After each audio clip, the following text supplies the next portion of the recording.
Down the island, you know, we kept losing our stuff for the storm. I mean, it was eroding faster and faster and faster, and it wasn't home anymore. It was time to move on. It was time to close that chapter of our life and start the next one. I'm Travis Dordor. I'm a commercial fisherman in Cameron. I shrimp and I oyster. My story's getting out and people are starting to see that this isn't as safe and as clean as they thought it was. We're here in Cameron Parish right now because behind me is Venture Global Calcasieu Pass LNG facility. But next door to it, Venture Global also wants to build CP2 LNG directly across the river, another company called Commonwealth LNG. Next door to that one is G2 LNG, and so that's 4 LNG facilities right here at the mouth of the river in a place that just 2 years ago experienced Category 4 hurricanes back to back, followed by a winter storm Uri, followed by a random flooding in May. So the impacts of climate change are felt directly here, and at the same time, this is the place where these companies want to continue exacerbating climate change by pumping greenhouse gas, millions and millions of tons of greenhouse gases every year into the environment. My home is in Sulphur, Louisiana, and as you can see, we're surrounded by industry, several oil and gas facilities, a couple LNG facilities, but we have several projects that are proposed to come here.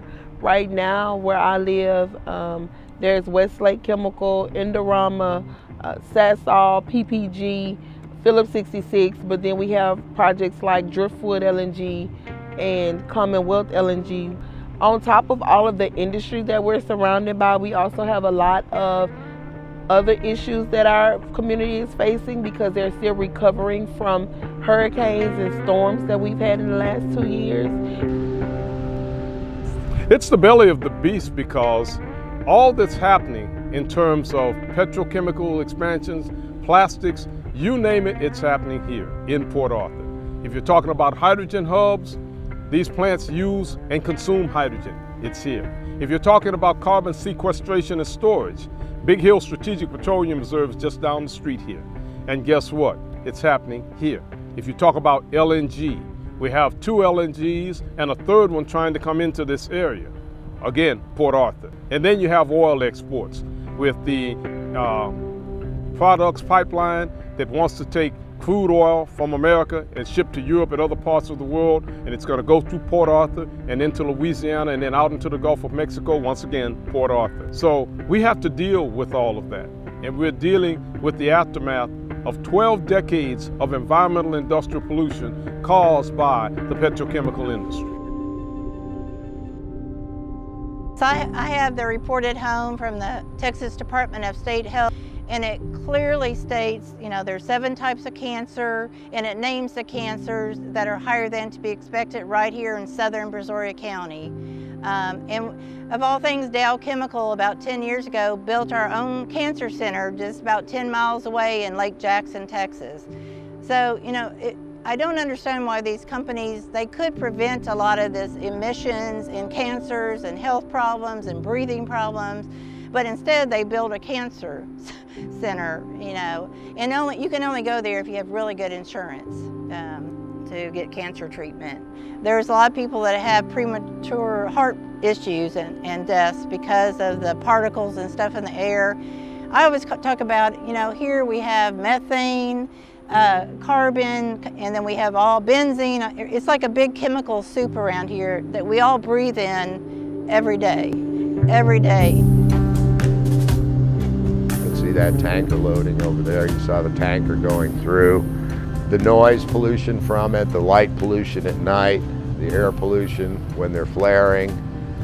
They've had several releases over there. When they were bringing that south tank into service, they didn't follow their own procedures, and their people, there was an investigation, and they said, well, we didn't follow our procedures and our control equipment didn't work like it was supposed to, and they flared, I think it was 700 million cubic feet of methane that just went out that was supposed to go through the flare. It never did. It was just released to the atmosphere. To me, this one is too much. It's too close to me. We don't like it. It's noisy. I mean, they're flaring every night. If there's even a 1% chance that this can explode, that's too high of a risk for me and my 2 kids and my wife. You know, even a 1% chance. And they do blow. On June the 8th, they had a terrible explosion. They had a rupture in a pipeline right in between 2 of these gigantic LNG ships.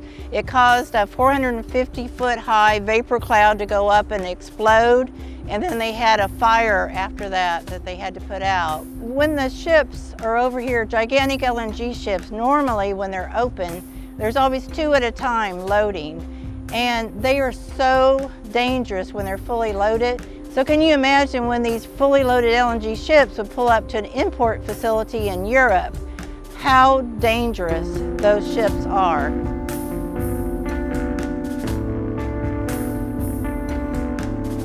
If we continue to invest in these suicidal projects, I mean, our grandchildren and generations to come will suffer.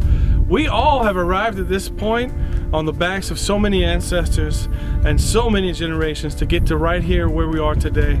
And we have kicked the can down the road so long that the road is running out. And so I would just implore all the banks to not invest in fossil fuels infrastructure that is going to basically destroy a livable planet.